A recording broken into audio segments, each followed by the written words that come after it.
Bienvenue dans ce nouveau rendez-vous. Et si on faisait autrement? Alors vous remarquez, nous on fait un peu autrement aussi aujourd'hui parce que là on est sur un bateau, on est sur votre bateau, Jacques Barraud, bonjour. Oui, bonjour. Plutôt sur le cargo voilier de Grain de Sel. Quand l'émission sera diffusée, le bateau sera déjà parti puisque demain il part pour la deuxième traversée, direction New York. Dès le début, on s'était dit que pour pouvoir opérer ce genre de navire, il valait mieux l'associer au sein du même groupe, donc cette fameuse production agroalimentaire.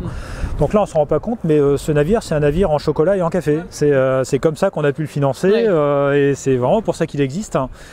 Donc c'était ça qu'il fallait finalement essayer d'imaginer, même si le pari peut paraître un petit peu osé, c'était vraiment d'assurer ce couplage entre la production des cafés et chocolats et un armement maritime donc qui s'appelle Grain de Sel Shipping, tout simplement.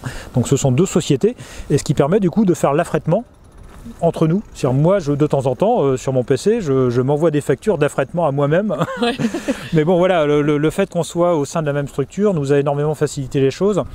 Et il faut également évidemment le faire sur des produits qui ont suffisamment de valeur ajoutée. Oui. Donc il faut des produits sur une tablette de chocolat. Le surcoût du transport, ici, c'est à peu près 13 centimes. Donc c'est tout à fait acceptable. Sur une bouteille de vin également de bonne qualité, c'est pareil, le surcoût, il est tout à fait digérable, on va dire, sur le produit. Vous avez engagé votre consommateur dans ce projet.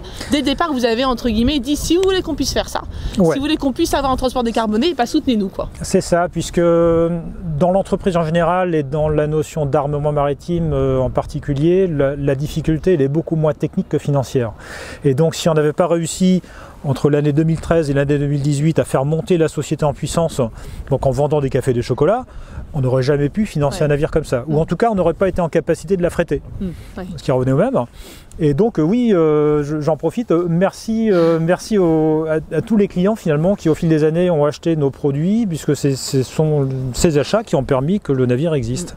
Et il en sera de même évidemment pour les suivants. Et en fait c'est un cercle vertueux, c'est-à-dire que le café chocolat a permis de payer le bateau, et le bateau aussi donne une image qui permet de vendre encore plus de café de chocolat. Comme je le dis parfois, on a un budget com qui frise le néant parce que tout l'argent part effectivement dans les navires, mais c'est vrai qu'il nous le rend bien finalement.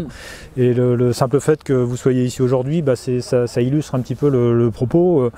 On avait effectivement quand même en tête que c'était un petit peu comme si tous les ans on faisait le Vendée Globe. C'est-à-dire qu'on a un navire qui est en permanence sur les océans et qui du coup, au-delà de sa fonction de transport, communique sur la marque et donne du sens en fait à ce qu'on fait. Donc oui, c'est assez efficace. Et est-ce que justement ces consommateurs ont embarqué avec vous lors de cette première traversée? Est-ce que vous avez vu un vrai essor aussi, entre guillemets, des ventes de vos produits avec la première traversée après? Et notamment à l'automne dernier, on a heureusement une antenne satellite donc, qui a permis à l'équipage de prendre des images durant la traversée, de nous les envoyer régulièrement.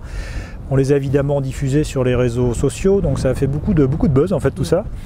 Et c'est aussi ce qui a permis aux consommateurs qui achètent nos produits de vivre un peu l'aventure maritime par procuration quasiment, et de vivre aussi comme nous, parce que même nous qui sommes restés à terre pendant ce temps-là, on a vécu l'aventure en même temps que les marins. Et oui, ça a contribué à doper les ventes et du coup à continuer à pouvoir notamment débuter le design de Grain de Sel 2, qui va être le successeur en fait de ce navire. Et ils vont travailler ensemble évidemment, qui sera un navire qui sera 2 fois plus long. Et qui pourra porter, alors non pas 50 tonnes comme celui-là, mais 300 à 350 tonnes, et qui va nous permettre notamment de tendre vers ce fameux transport quasi intégral en fait, de nos matières premières, celles qui viennent de loin en tout cas, de tendre vers le 100%. Merci beaucoup Jacques Barraud. Merci à vous. Merci.